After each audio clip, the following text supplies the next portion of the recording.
पतियों को फायदा पहुंचाने के लिए आज इसका भी बहुत गहन तरीके से आपको सारी चीजें बताया जाएगा और किस तरह से इसका प्रभाव ग्रामीण क्षेत्र में पड़ने वाला है उसके बारे में भी आज चर्चा किया जाएगा।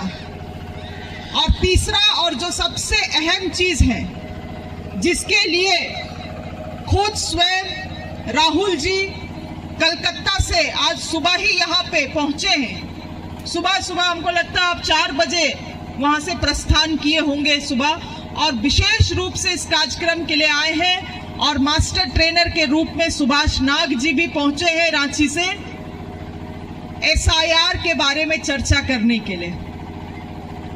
3 रूप से यह कार्यक्रम बहुत अहम है।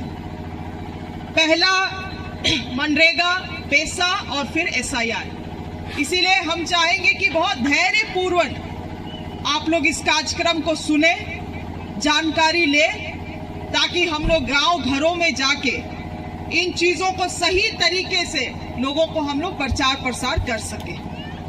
हम कुछ देर मनरेगा में और पैसा कानून में बोलना चाहेंगे, उसके बाद राहुल जी आगे का SIR का कार्यक्रम को आगे बढ़ाएंगे। देखिए, पहली बात, पैसा कानून 1996,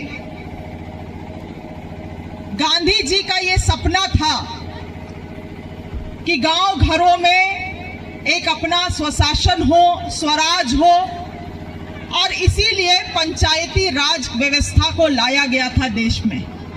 और हम लोगों का ही UPA सरकार था जो इस कानून को लाने का काम किया ताकि गांव घरों में अपना निर्णय लिया जा सके, अपने तरीके से लोग योजनाओं को बना सके और अपने लोगों को वहां पे फायदा हो। शहर और गांव में जो अंतर है उसको बना रखने के लिए पंचायती राज व्यवस्था को लाया गया था।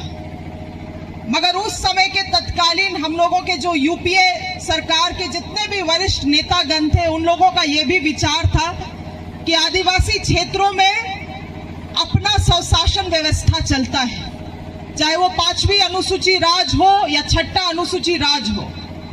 आपको इन चीजों को अंतर को समझना है, क्योंकि आज बहुत बहरूपिया लोग गांव में घूम रहे हैं इस चीज को बोलने के लिए कि पैसा कानून ऐसा है, वैसा है, ऐसा होना चाहिए था, वैसा होना चाहिए था, और हम लोगों का लोग जवाब नहीं दे पाता है क्योंकि हम लोगों को बारीकी से जो अंतर है वो समझ में नहीं आता है।